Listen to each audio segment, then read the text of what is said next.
Hey everyone, I'm Ellen here at Etrailer.com, and we're going to be taking a quick look at the Seaflo Battery Disconnect. This is going to be an enclosed battery disconnect so you can keep your boat protected or your RV protected from anybody getting in there and being able to turn on the battery. With this, once you turn it off and take the key out, it's impossible for anybody to start your vehicle. So this is going to be really handy for if you're keeping your boat or RV in long-term storage or just over the winter or over the off season that you're not going to be using it.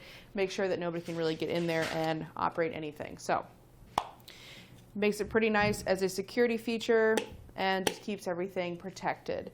So let's go over some of the specs for this and make sure that it's going to be the right fit for your vehicle.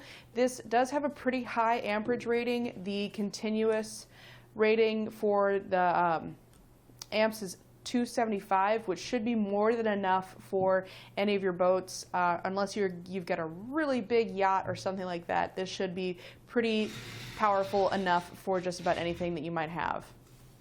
The cranking amp rating is 1,250, so that's going to be that initial spike whenever you're turning everything on. Even if you've got a lot of accessories on your boat or your RV, it should again be plenty. And if you have everything running and then you have a little spike, maybe you're pushing out a slide out or something like that, it is rated for 450 amps for intermittent power. So definitely going to be a pretty powerful little guy here. The voltage rating is 50 volts DC. It's made of an ABS plastic construction, UV resistant and vapor proof, so you don't have to worry about anything getting in there and causing any issues.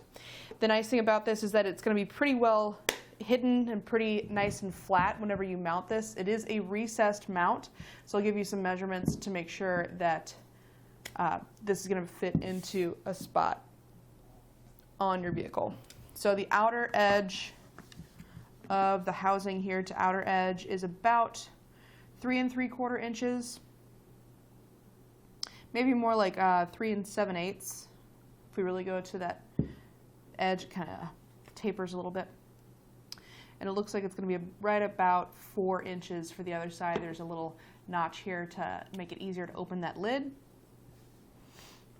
Going in on the depth, it's about 4 inches deep from beneath where you would mount it to the end of the studs where you'd make your connections to your battery.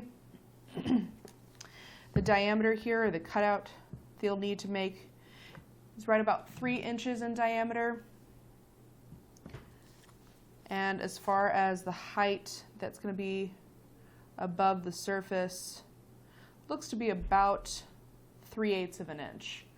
The studs on the back here are also 3/8 of an inch in diameter, so you want to make sure that you get some good terminals to connect to your cables going to your battery.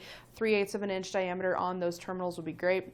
And then you'll have to check with your battery to make sure that you get cables that are up to the task for this. Do you want to get something that's really heavy gauge wire for that connection to make sure that it's rated for the kind of power that you're going to be drawing through, and that really depends on the batteries that you're connecting this to. So something that's probably going to be a really low gauge, like 1 or 0, is going to be that really big wire, typically something like a jumper cable or even bigger. One last measurement I do want to give you is the mounting holes here. It doesn't come with hardware to attach it, but just to give you an idea of the size here. Center to center, those mounting holes look to be about 2 5/8 of an inch apart. And that's going to be the same going in the other direction. About 2 5/8, maybe about 2 7/16 going this way. So not quite square. And then those look to be about 1/4 of an inch in diameter. They do have a conical design, so you can get countersunk bolts to make it a nice flat install. That key, also easy to remove. Put this on your keychain, keep it with you, and that keeps anybody from getting in there, causing any power to come on. That's pretty much all there is to it for our look at the Seaflo Encased Battery Disconnect. I hope this has been helpful in deciding if this is going to be the right one for you. We do have some other options available though here at etrailer.com and a lot of other accessories for your boats and RVs, so check them out. Thanks for watching.